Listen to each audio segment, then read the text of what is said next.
I should warn you that I'm an Australian, I play cricket, and to make it worse, I've been a lawyer.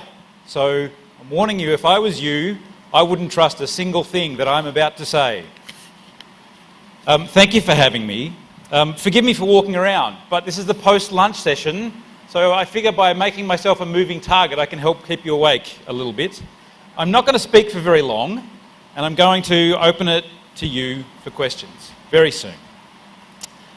I want to tell you why Indian companies should be spending much more than 2% of their profits on CSR. I used to work in an organisation called Business in the Community, which is a UK-based organisation that helps companies do CSR. Has anyone heard of Business in the Community? Good, good, great organisation. It had a thing called the 1% Club. And this is where executives used to commit to giving 1% of their profits to charity, which for most companies at that time, this was about 20 years ago, was quite a stretch.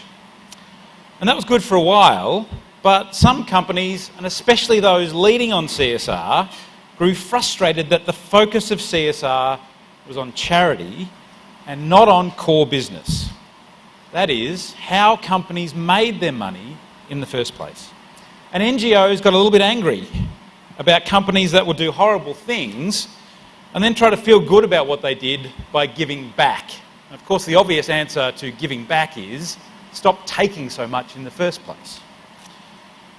BITC abandoned the idea in favour of other broader benchmarks of CSR performance, and their reasoning, I think, was somewhat sound. But there are many who wish, many in the UK, that they still had a 1% club, or at least transparency on philanthropy by its biggest companies. And I think India has it right to be asking its biggest and most profitable companies to meet social needs. And I think that setting an ambitious target like 2% puts it in the forefront of the CSR movement globally. With that kind of target, it won't be long before every Indian has a sanitary toilet. Of course, being India, some will have gold toilets and bidets and a fleet of attendants to go with it, but at least everyone will have a toilet. But I think India also needs to focus on making responsible business deeply connected to core business.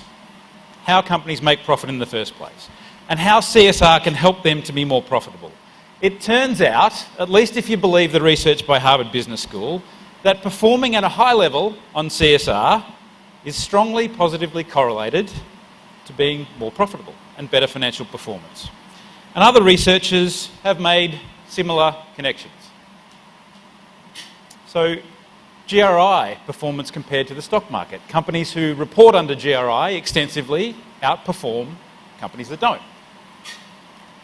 Companies that do well on the MCSI outperform the market. Companies who participate in BITC's CR index have a much higher total shareholder return for investors.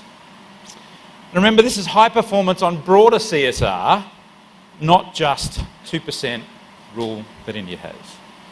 It's been linked to all sorts of things. In the green there, that's the profit side of the equation. That's the revenue side of the equation. So extra profit, extra market share, better reputation. In the yellow, innovation and quality. They have effects on both the revenue side of the balance sheet and also on the cost side of the balance sheet. Lots on the cost side there in red. I'm sure you'll be able to get this presentation. And I could back up every one of those by studies, to be fair, mostly in a European or an American context, but some of them are global studies. So it looks as though that's true for global business. But I want to tell you about a couple of examples. One is called New Britain Palm Oil Limited. That's a company that in 1963 started to think of doing things differently for the palm oil industry. And because they approached what they were doing as core business and wanting to be as responsible as they could and wanting to grow palm oil or produce palm oil as responsibly as they could, it placed them well for growth into the future. And it also put them well ahead of the campaign against companies like Nestle and other big companies to stop using palm oil from forests, from areas where clear felling of forests had happened.